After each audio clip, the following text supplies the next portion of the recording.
Venice, a town where water and fire have mingled together for 1,000 years.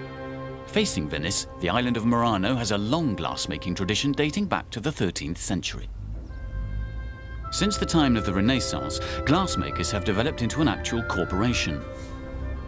The competition amongst the glass masters has gradually forced them to constantly employ newer techniques and colours. In so doing, these glass artists and technicians have become world-renowned.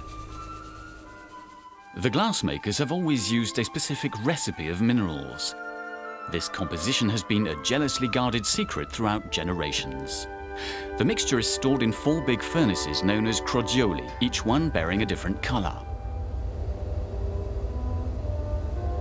The glassmaker's demanding work requires great dexterity and perfect coordination. Organised in teams led by the maestro, they share their savoir-faire and acquire a knowledge of glass that never ceases to amaze. Let's now take a look at the salviati workshops. Now we can see the canna technique, which dates back to the 16th century.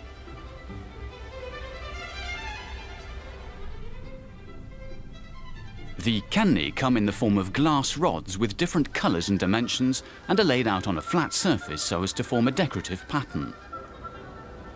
The maestro places his first layer of glass onto the rods, reheats it in the furnace, then rolls it onto a flat surface.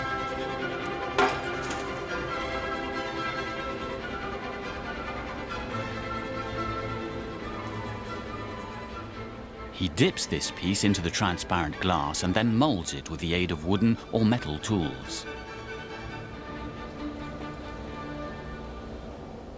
The Salviati workshop produces unique pieces, and their incredible skills make them one of the highest-ranking contemporary players of the magical world of glassmaking. The glassblower gives life to the object he creates. During his creation, he leaves his personal mark on the object he produces with inimitable flair and perfect mastery. Today at Murano, the art of glassmaking is more alive than ever. The masters preserve the secrets of their ancient traditions and continuously excel themselves to perpetuate the Venetian tradition around the world. A true osmosis between the masters and assistants has developed in a highly skilled working and training organisation where tuition is always undertaken orally without the existence of a school or diplomas. As you travel through the Salviati workshops, there are endless opportunities to discover the perfect mastery of traditional techniques.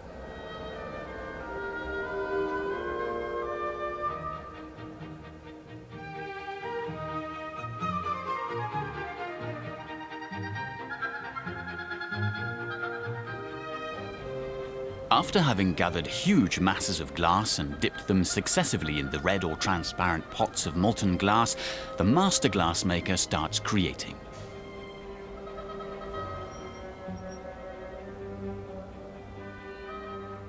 Red is a particularly difficult colour to obtain, as it is dependent on the size of the piece itself and also on the humidity of the air. The flame's brilliance merges with the piece, adding to its beauty. It will be carefully modelled once again with great accuracy. The opening of the vase is finished by hand with the use of tools. With somersault or submerge, the technique seems unreal.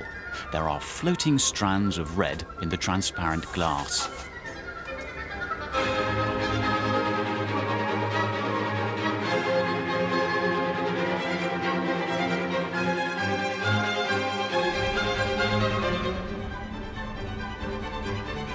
Let's now take a look at the piattine technique.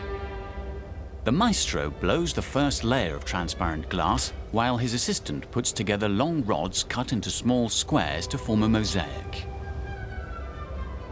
With the incalmo technique, the 2 individual parts of the finished piece are joined together.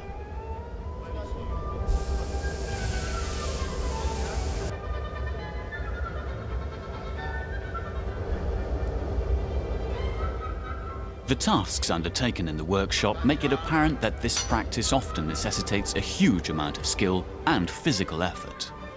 Here, the master reheats the piece in the furnace and then gradually opens it whilst spinning the still hot glass. It is always stunning to observe the beauty of this technique, along with its precision, carried out by the maestro and his team.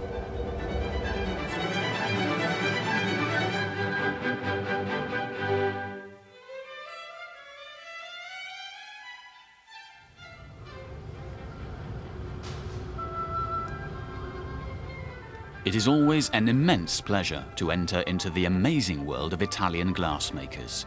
The transparent glass and mass of different colors blend together in great beauty. The glassworks were situated in Murano because downtown Venice was too dangerous. This presence, dating back several centuries, has enriched this Italian island where glassworks operate alongside each other. In this magical place, a savoir-faire was built up which bridged the euphoria of the Renaissance and the decline of the 18th century, even before the new age of glassmaking which Salviati restarted.